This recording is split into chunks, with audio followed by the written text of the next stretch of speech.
இந்த ஏரியா 51ல இருந்து சுமார் 5 கிலோமீட்டர் சுற்றளவுக்கு முன்னாடியே பார்த்தீங்கன்னா பொதுமக்களுடைய நடமாட்டம் நிறுத்தப்பட்டிருது. அப்போ நீங்கள் யோசிச்சு பாருங்க, பக்கத்தில் இருக்க பொதுமக்கள் அப்படின்னு நான் சொன்னது இந்த 5 கிலோமீட்டருக்கு அப்புறமா இருக்கக்கூடிய பொதுமக்களை பற்றி தான்.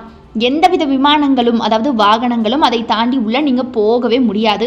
ஏன் நான் தரை வழி மட்டும் சொல்லலை, வான்வெளியிலையும் கூட பார்த்தீங்கன்னா எந்த விதமான ட்ரோன், விமானம், அது போக ஹெலிகாப்டர்னு சொல்லிட்டு எதையுமே நம்ம ஆக்சஸ் பண்ணவே கூடாது. இதை சுற்று வட்டாரத்தில் இருக்கக்கூடிய மக்கள் கொண்டு வரக்கூடிய கேமரா, செல்ஃபோன் போன்ற எல்லாமே இந்த இடத்த நெருங்க செயலிழந்து போயிடும் அப்படிங்கிறது தான் விந்தையே. அதனால யாருக்குமே உள்ள என்ன சூழல் நிலவுது, எத்தனை பேர் உள்ள இருக்கிறாங்க, அப்படி என்னதான் இந்த இடத்துல நடக்குது அப்படிங்கிறது தெளிவாக தெரியல. ஆனால் செயற்கை கோள்கள் எடுத்த படங்கள்ல அந்த இடத்துடைய அடித்தளத்துல 12,000 அடி நீளத்திற்கு பாதை ஒன்று நீண்டு போறது தெரிய வந்திருக்குது நமக்கு. ஒரு எறும்புக்கு கூட உள்ள போக அனுமதி கிடையாது. அத்துமீறி உள்ள நுழைவோர் கேள்விகளின்றி கைது செய்யப்படுவாங்க.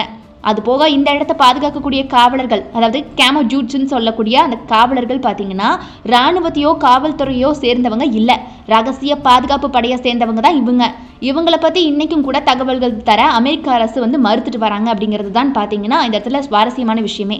வேற்று கிரக வாசிகளோ, அணு ஆயுத பரிசோதனையோ, விமானப்படை தளமோ இல்லை, இது எல்லாமே தாண்டிய வேறு ஏதோ ஒன்று, எதா இருந்தாலும் அங்கே இருக்கிறது உண்மையில என்ன அப்படின்னு அமெரிக்க அரசுக்கு மட்டும்தான் தெரியும். அது ஒரு பரம ரகசியம் அப்படின்னு சொல்றாங்க.